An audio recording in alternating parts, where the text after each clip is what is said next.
Hello বন্ধুরা, এই ভিডিওতে আমি দেখাবো কিভাবে আপনি চাইলে সহজে আপনার ফেসবুক আইডির নাম স্টাইলিশ আইডিতে রূপান্তর করতে পারেন।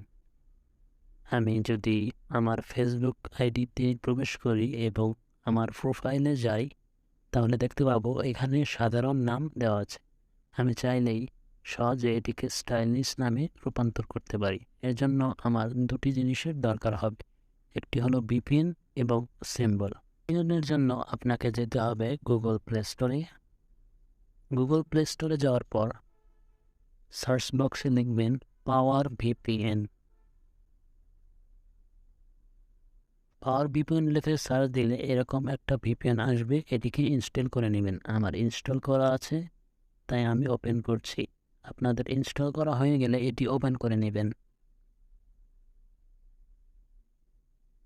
ওপেন করার পর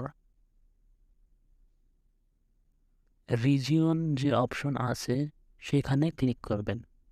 সেখানে ক্লিক করার পর #2 নামে যে অপশন আছে সেই জায়গায় ক্লিক করবেন। সেখান থেকে জাপান কান্ট্রি সিলেক্ট করে দেবেন। সিলেক্ট করার পর ভিপিএন অন করে দেবেন। ভিপিএনটি কানেক্ট হয়ে গেছে। এখন আমাকে সিম্বল কপি করতে হবে। আমি সিম্বল নোটপ্যাডে রেখে দিয়েছি। সেখান থেকে স্পেসের মাঝ বরাবর যে জায়গাটুকু আছে সেটিকে কপি করতে হবে। এই সিম্বল আমি আমার ডেসক্রিপশন বক্সে অথবা কমেন্ট বক্সে পিন করে রেখে দেব। আমার কপি করা শেষ। এখন আমি চলে যাব আমার ফেসবুক প্রোফাইলে। ফেসবুক প্রোফাইলে যাওয়ার পর 3 ডট মেনুতে ক্লিক করতে হবে এবং সেখান থেকে সেটিং থেকে পার্সোনাল অ্যান্ড অ্যাকাউন্ট ইনফরমেশন এবং সবশেষে নামের উপর ক্লিক করতে হবে। এখন যে জিনিসটি করব সেটি অত্যন্ত গুরুত্বপূর্ণ।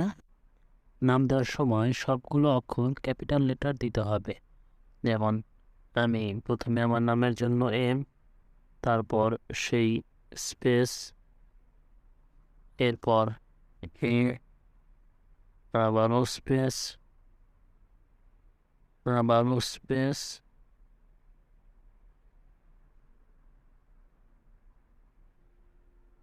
আবারও স্পেস এবং শেষের যে লেটারটি আছে সেটিকে এইবারে দিতে হবে এবং এটিতেও স্পেস দিতে হবে।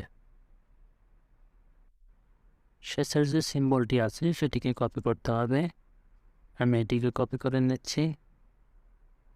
কপি করা হয়ে গেলে এসে পেস্ট করে দিতে হবে। পেস্ট করে দেওয়ার পর রিভিউ চেঞ্জে ক্লিক করতে হবে। এখানে পাসওয়ার্ড দিয়ে সেভ করে দিতে হবে। আমি পাসওয়ার্ড দিচ্ছি। এরপর সেভ চেঞ্জ।